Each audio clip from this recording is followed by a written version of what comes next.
Now we are in a journey in these last days, in the end times. Your journey is going to begin. The mark of the beast is going to be introduced very soon. Do you know, many world governments have set a firm target date now. After 2020, the whole world will go cashless. So they have now set a firm target date, 2020. Many world governments have set a target date now that from the beginning of 2020 onwards, they'll all migrate towards a cashless society. So once after 2020, it's just a matter of time before the mark of the beast is introduced. Now, how far is 2020 from now? Just 1.5 years away. But that is just the base target date. Base target date. You still have a little hope till then. But that hope will not last long. Because soon after that, once cashless society is implemented worldwide, it's just a precursor to the introduction of the mark of the beast. That's just the next logical thing. Now, if you look at the world scene today, there is an economic war taking place everywhere. Right? President Trump makes a law. Now China hits back. And then the nations in the Middle East, they are hitting back. So one hits back at another, and it's becoming a global trade war, each wanting to protect their own interests. So in all the fight that's going to take place, so there will rise up one leader. Now nobody can solve the Middle East crisis. Nobody can solve it. Right? So who is going to solve the problem? The Antichrist will rise up to solve that problem. We are not very far. We are not very far. That is why the Lord's word came. Your journey is going to begin. It's going to begin. So suppose 2020 is the right date. Let's suppose that. So you have 18 months to prepare now. 18 months to put your life right. 18 months to clean up your lives. What you have heard today, you have 18 months to put them all into practice and get ready to come to the starting block to run the next race, the next phase. Because in the next journey, you have more enemies to face. New enemies will come.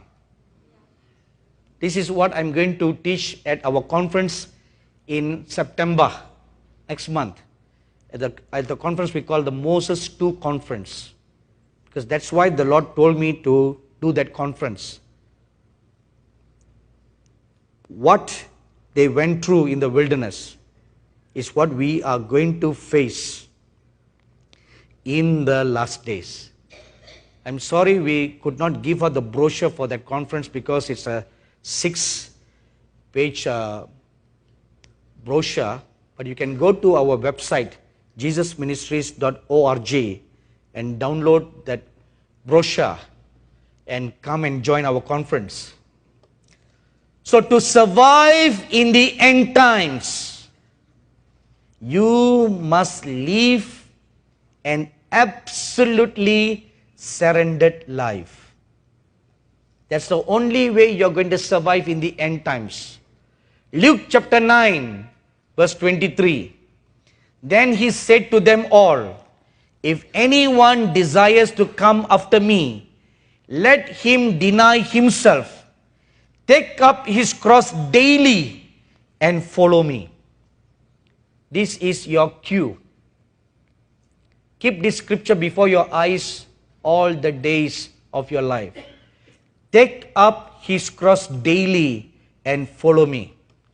During the wilderness journey, Israel did not know where they were going. Therefore, they had to do two things.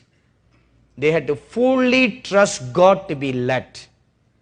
And they had to fully trust God to provide for them food and water. Now God has promised your bread and your water is for sure. In order to be led by the pillar of cloud by day and the pillar of fire by night. But the difference is this, Now instead of a physical pillar that went before them, you have that same pillar within you. It's within you now. And it will guide you. When you live this surrendered life, totally yielded, then you will begin to learn to hear God speaking from within you. The Spirit of Christ is within you. He will speak to you. You can see the Lord Jesus Christ. He desires to show himself to you. In 1991, when I came to the US for the first time, the Lord had me fast for 40 days for the US. And on the 37th day, I fell into a trance and I saw within me the Ark of the Covenant. And from between the cherubim, a voice spoke to me. Read Exodus chapter 30. No need to write, just listen. Because I wrote an entire book on this subject. So when I read Exodus chapter 30, I asked the Lord, so what is this chapter about? Then he spoke to me about prayer secrets that are enshrined in the furnitures of the tabernacle. So there are 6 secrets of prayer that represents each furniture. And when you follow the 6 principles, ultimately you will see the Lord God and you will hear his voice. Because that's what happens to the priest when he comes into the most holy place. He sees the glory of God and God speaks to him. Then the Lord said something that really shook me.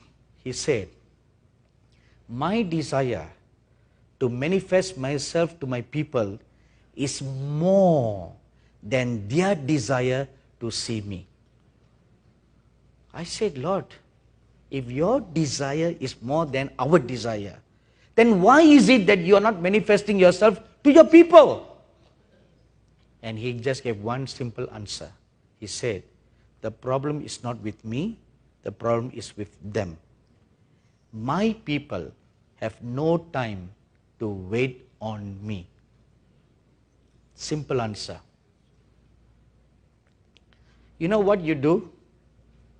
We all treat God like a drive-by God. You want everything in a hurry. Prayer in a hurry. Blessing in a hurry. It doesn't work. That is why we are not seeing. You must now throw all and just wait and linger in his presence. Amen? My dearly beloved brothers and sisters, your journey is going to begin. Amen? Let's stand up for a word of prayer. Our gracious and loving Heavenly Father, I have faithfully communicated to your children all the words you put in my mouth and all the things that you have shown me, Lord. And your dear children have wholeheartedly received all these words. And you have sealed them into their hearts and into their minds. And they have made a covenant with you that they will no more walk after the flesh, but will now walk after the Spirit. And because they made a covenant with you, last night you came and you broke all bondages over their lives and you set them free. Come on, lift up your hands and give thanks to God. Thank you, Lord. Thank you for doing that, Lord. Thank you. Thank you for breaking the yoke over their lives. Thank you for the chains that were broken over their lives. They are slaves no more. You have set them free. You have set the captives free. You have broken the chains asunder.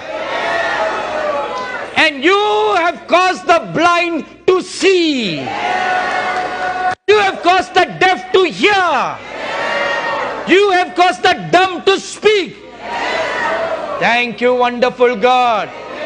Come on, lift up your holy hands and bless the name of the living God.